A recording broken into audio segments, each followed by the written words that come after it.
All right. So today with us, we have Dan Ozzi, the author of Tranny, and the new book is Sellout, the major label feeding frenzy that swept punk, emo, and hardcore from 1994 to 2007. Cover the major label debut albums from Green Day, Jawbreaker, Jimmy Eat World, Blink 182, At the Drive-In, The Donnas, Thursday, The Distillers, My Chemical Romance, Rise Against, and Against Me. Each of the 11 bands has their own chapter about their album. It is available now wherever books are sold. I say that, it sounds like I don't know where books are sold. Wherever books are sold, I don't know. I kind of want to dig into your past and your background a little bit.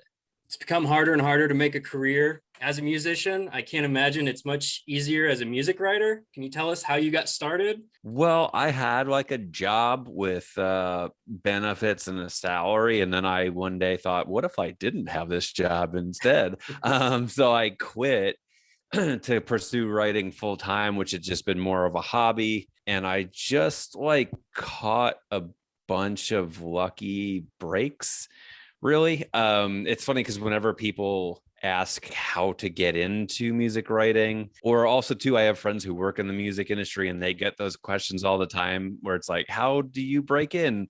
The answer is always just like catch a lot, just be in the right place at the right time, be hardworking, and also be incredibly lucky. So yeah, I don't know if that even answered your question. It wasn't something you grew up like, I want to be a journalist, I want to write. It was something you discovered you wanted to pursue a lot later. No, I mean, I wanted to do it earlier, but just had this weird thing in my head where, like, just something telling me like I couldn't do it, or it was not sustainable. Like in college, like, yeah, I wanted to be a writer, but in the back of my head, I was like, okay, but what career could I have where writing, a writing background could be useful? Because, like, obviously, I just can't be a writer. Like, it was just in my head that, like, I couldn't.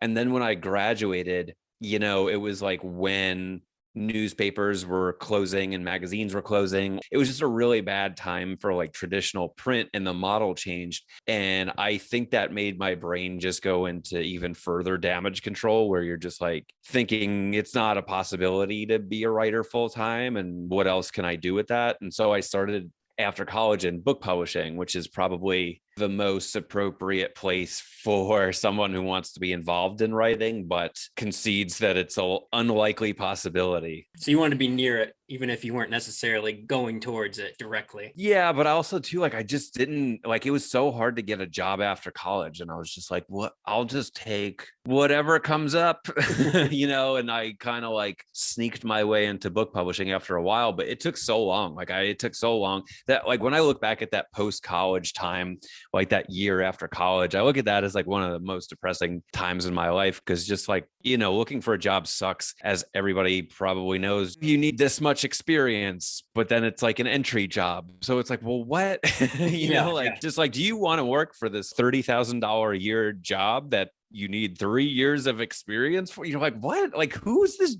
listing for?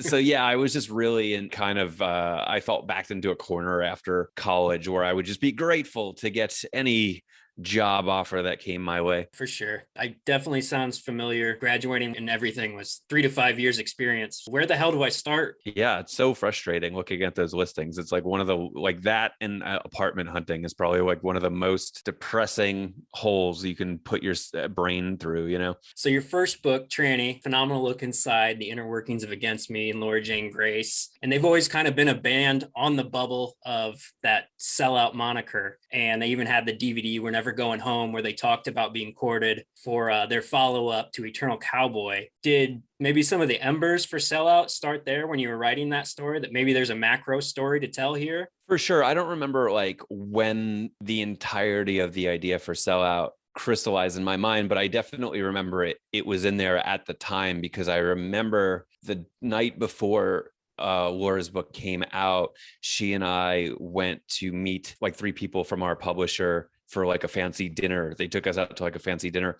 And I remember we were walking there, and I remember James Murphy passed us on the street, and we couldn't tell if that was a good omen or a bad omen. It was like a black cat crossing your path. But I remember we went to the dinner, and the publisher was like, Dan, so what's next for you? And I was like, well, I have this other book idea. And I remember them being like, oh, and like they perked up. And then I told them the idea for what eventually would be Sellout, and they were kind of like, oh, okay.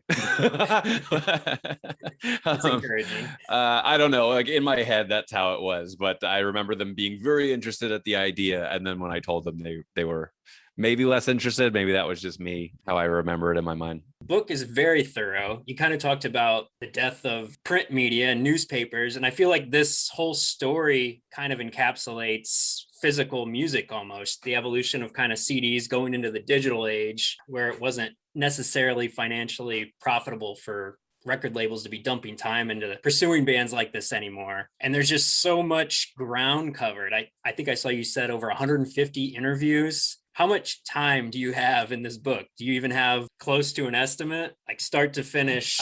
I there's no way I could even calculate such a thing. I mean, it was my whole life for 2 years. So, you know, minus the time I was sleeping to whatever, how many hours of, God, when we think of the Rent song, 531 hours, however many hours they sing about in Rent, that's how many it took.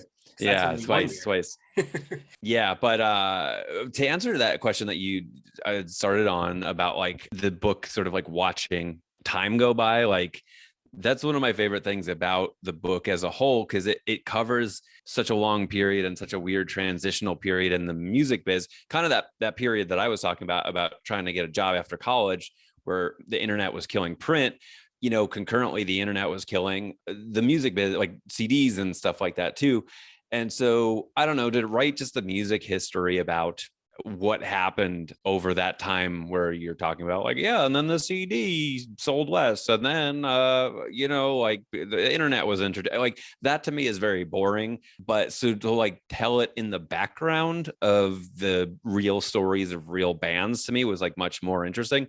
So that was an interesting thing that I didn't realize would kind of manifest. Like you kind of get a history of the changes in the music industry just sort of in the background. Yeah, definitely. I feel like that was one of the reasons I really like the At the Drive-In chapter, is because you kind of have this turning point of this new digital record company, and it just falls straight on their face before they can even put the record out. And it was just such a fascinating story where a lot of this stuff is kind of almost like punk rock tall tales. You just hear the stories over and over again, but to see it all chronicled out, it was really interesting to get all the details. There's some ridiculous stories of label reps covering massive bar tabs for bands, offering up sex with their personal assistants to bands, Madonna even sending a nude photograph of herself to Rancid.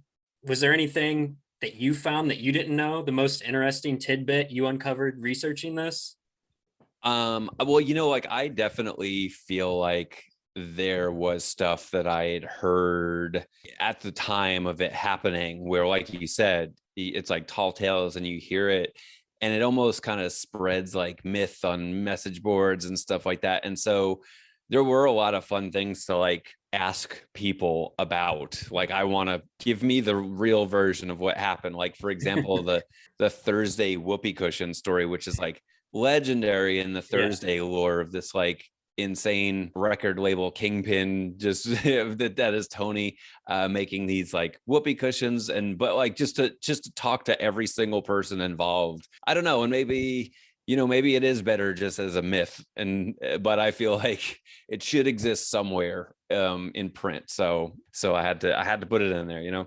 Well, and you do a great job of telling the story from so many different perspectives, because it would be really easy to either dump on the labels or dump on the bands for making this jump for cash. But I mean, when you hear Tony's explanation of why he thought putting it on a whoopee cushion was going to be funny and going to work and sell the band, I mean, he doesn't sound like a total douchebag, but then you hear Thursday explaining it and it's like, this is how you want to try and promote us. This is the effort you're putting in. It's really easy to sympathize with both sides a little bit. Yeah, I mean, like it's very easy to pick at people like Tony, but Tony is a real person, Right. and it's worth hearing his perspective as well, right? Yeah. So you're obviously a big music fan. Was there anyone that affected you personally the most as they were happening, where you felt a little betrayed? Yeah, I mean, Green against me at the time for sure. Like I was and still am like a huge fan of that band, and I remember going through the gamut of emotions in real time. What did you think of New Wave when it was first released? I hated it, and I still hate it today. And I've told Laura that I don't like it, and I don't think she cares very much what I think, Yeah. because who cares? But yeah, I don't like it to this day. I don't like the songs on it. White Crosses, I have a little bit more fondness for.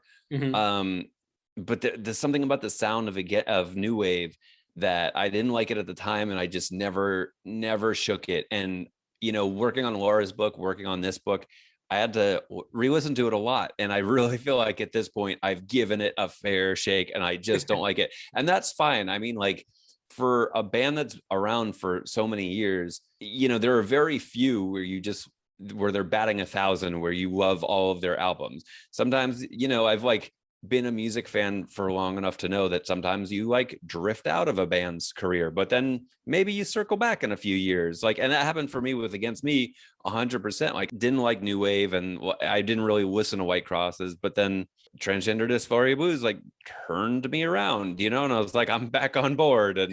And yeah, so that just happens naturally. Like, I'm old enough now that I have that sort of perspective. Every album that a band puts out doesn't have to be like a make it or break it for their career. I'm like, okay, I don't like this one, maybe I'll come around on the next one. Now, Against Me was definitely mine as well. They're my favorite band growing up, and I remember like kind of when you're in high school, everybody has their band that they show everyone to their friend group. And Against Me was mine, and I gave my friends so much shit when AFI came out with their major label debut. Yeah.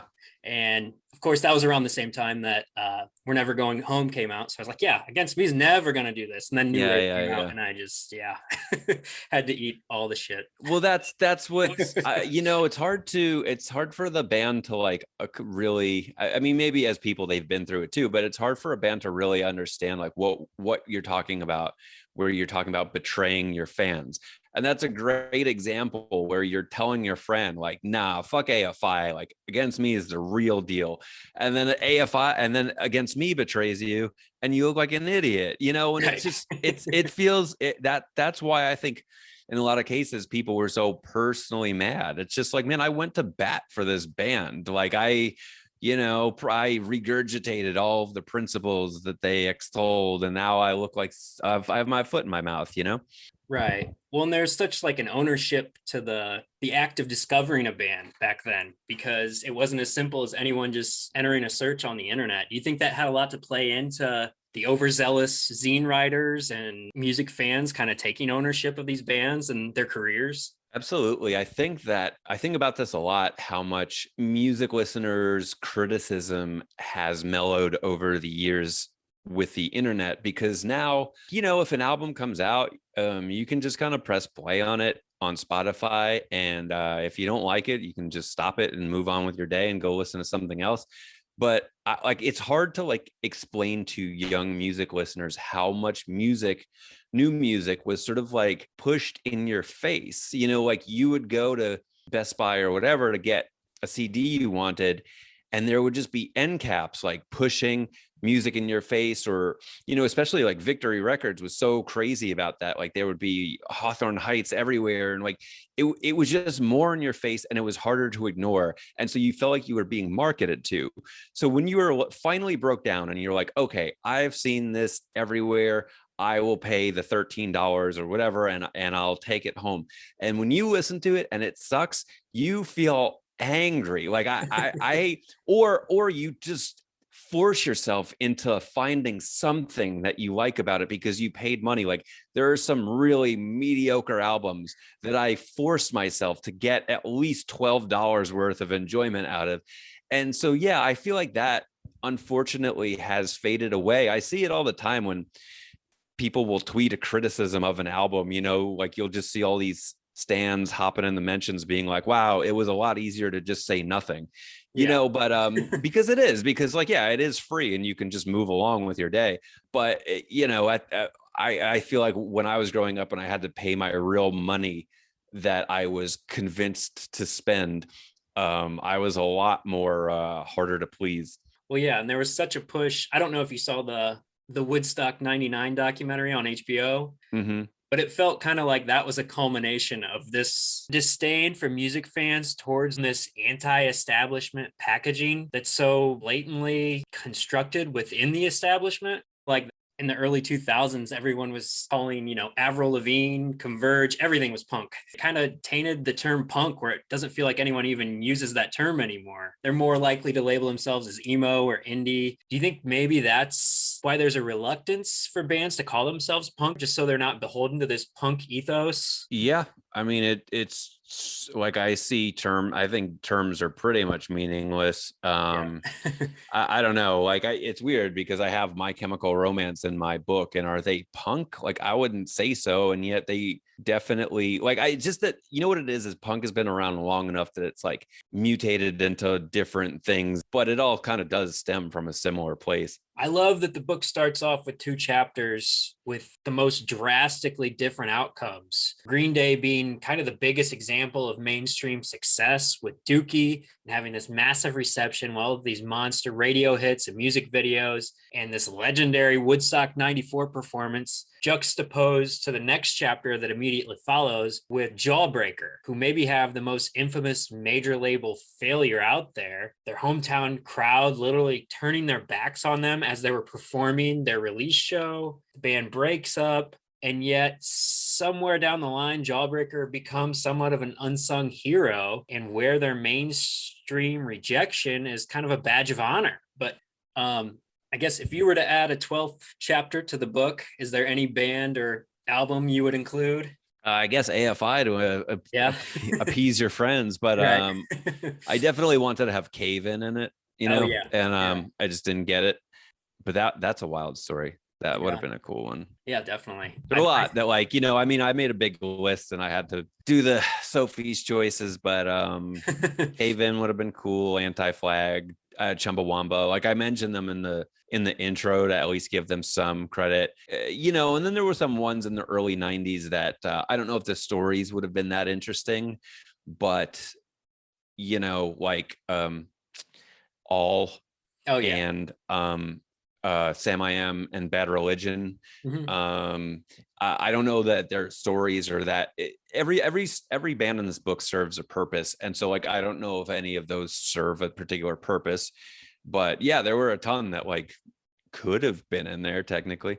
Right. Yeah, like you said, I think everything serves a purpose really well. And the threads you pull, you've got Tim Armstrong going through the whole book. You've got Lookout Records. It tells a very narrative story, even though it's kind of an anthology. And I thought you did a really great job with that. Thanks. I'd have an Excel spreadsheet that I color coordinated so that I could just see it on a macro level and like know when to check in on certain aspects. Just Yeah. way over the top. Well, it did a really good job. I mean, it was almost like a long running like series where you got all these different characters and it picks up throughout the whole story. Yeah. I mean, I knew that people would just pick it up and just like, I just want to read my favorite band chapter, and great, you can do that. But I think if you read it start to finish, it'll be like a rewarding experience. Oh, it definitely is. Like, I'm not the biggest My Chemical Romance fan, but yeah, it fits into the narrative of the whole story where once I started reading the book, I couldn't put it down. Yeah, but I also was not like very knowledgeable about My Chem. But I definitely knew that I wanted them in the book, because if we're talking about like the shift in the music industry towards the internet, to me, they are just pioneers in that regard. They just were so good at using MySpace to their advantage. And so like I knew that their place had to be solidified in the book, and I don't know, people who have read it tell me that's their favorite chapter, which I find very interesting because like I said, I was the least knowledgeable about them before I started it. So yeah, I don't know. So at the drive-in, I didn't realize a big part of their story was they were one of the first bands to come out and kind of try and stick up for people in the crowd and limit moshing and slam dancing. Do you think that the pause here with COVID and then returning to shows is going to limit that going back to shows again, where people aren't going to be necessarily moshing and running into each other and stage diving as regularly? God, I wouldn't even know how to begin to answer that, but I do think that like it is very naive to. I remember like when we were talking about like how can we open shows back up safely. Right. I remember the idea of people thinking like, oh, okay, well we'll do like a 50% capacity or like a reduced venue capacity, and we'll have people wear masks, and that way people can stand 6 feet apart. And like anybody who has ever seen a hardcore band must have, I looked at that and I was like, no, this won't work. You can't police this. This is going to go out the window in 3 seconds. So, like maybe that'll work for Phoebe Bridgers or something like that. But, try to have Turnstile play with those rules. And, So you ended your book with punk belongs to no one and everyone. Now, do you believe that punk belongs to Machine Gun Kelly? Yeah, but I meant that line in the sense that like it belongs to the people who need it. Right. But Machine Gun Kelly doesn't need it. Like for Machine Gun Kelly, it just seems so like just another stupid decoration on his costume, like it just feels like he's cosplaying. And I should stop shit talking Machine Gun Kelly because I don't really even know that much about him, but it just does seem that he is just sort of like a chameleon who is doing this thing, and then probably in 2 years he'll be doing whatever else thing, like it just seems like this is just a stop along his stupid little career.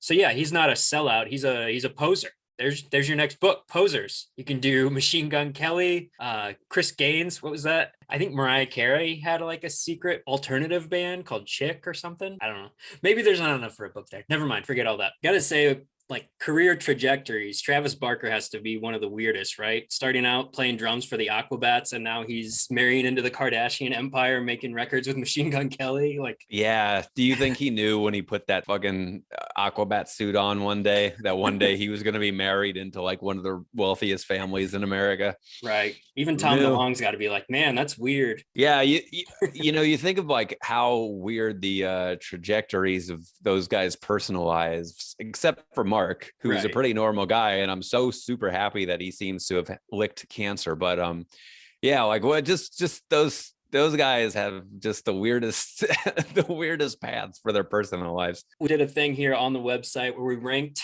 the Jackass stunts from all 3 movies. Ooh, now we're talking. It was supposed to come out tomorrow. Yeah, I was like, depressing. Dude, my book and Jackass 4 are coming out in the same week. This is gonna be like, I'm gonna have a party. And then it got postponed, and I was like more bummed about that than if you had like moved my book. I was like, oh fuck, that sucked. The Jack. Okay, sorry to interrupt. Yeah, go ahead. No, you're good. I was just gonna ask if you had like a Mount Rushmore of Jackass stunts from the films. Man, I don't look at the stunts individually so much, but I do love the movies right so intensely. The first one is not a 5-star movie. Yeah. 2 and 3 are 5-star movies. Wow. I remember I think about this a lot weirdly. If you recall at the time, Jackass was very popular on MTV. And then the next logical step, they made a movie, right? That's what you do when a thing is popular. Right. And then so after that, it felt like Jackass had kind of run its course. And after the first Jackass movie, it kind of felt like, okay, well, this is now kind of over, right? And then the second movie came out, and I remember seeing it with like just very low expectations. And I remember sitting in the theater and just being like, I am shocked. I'm like legitimately shocked by this movie. And the thing that I remember, it's not even like the wildest stunt by far, but there was that moment where Ryan sits on the ice block to like ride down the hill. And as soon as like his nuts froze, Bam just came and pushed him off. And I just legit did not see that coming. And I was like so shocked by and that must have cost $0 to make. Right. How much does an ice block cost, And so it wasn't one of their like rocket ship ones. They just literally pushed him off a block of ice. And I was just so shocked by it. But my friend Vince, who is on at Uprocks, who writes for movies, he and I were tweeting the other day about just like lines from Jackass that we think about a lot. And there was one that was his was when they're in the golf course, and when people are about to tee off, they hit a horn. Oh yeah. And the guy comes over to him and he's just like, "Hey, what's your problem?" And Johnny just goes, "Oh, I'm sorry, I got bursitis." And he just goes, "So you got to play with a horn?" And Johnny just goes, "It helps." Like what great ad-libbing. And then mine was when Johnny Knoxville is the dressed as the old man, and he's stealing from a store, and he gets kicked out, and he just goes, "I was Lon Chaney's lover," and the store guy just goes, "Well, go back to loving him." Just such good little moments that you can't plan for. Yeah, I quote those all the time. Knoxville's great at ad-libbing. I feel like that's what makes the butt x-ray from the first movie so good, is just the way that Ryan Dunn reacts to the doctor. Like, I can't believe he stays calm throughout that whole thing. Just, Yeah. and the doctor's like, I think maybe you stuck it up your ass.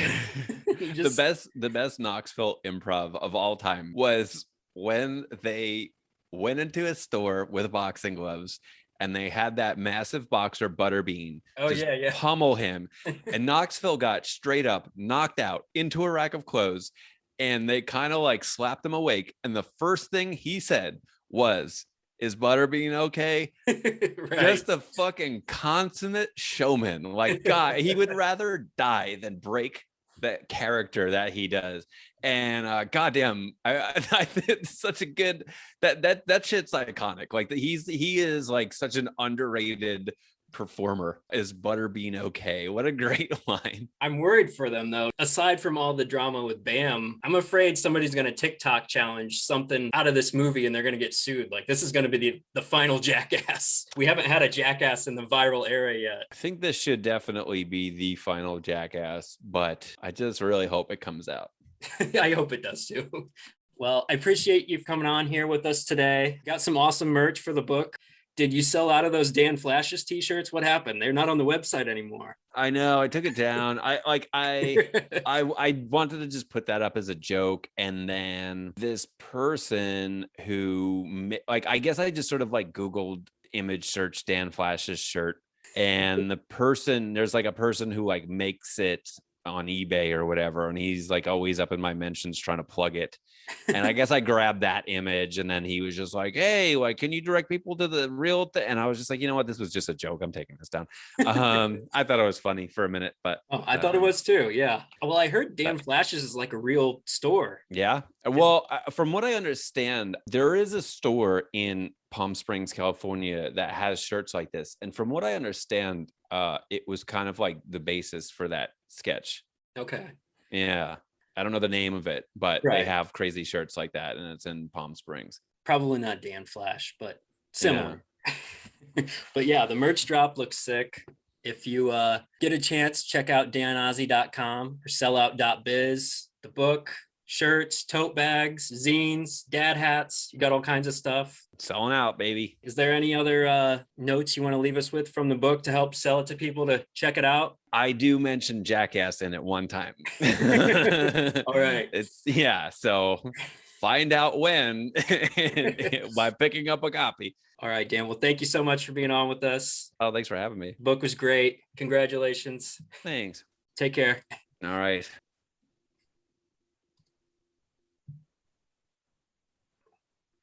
that it?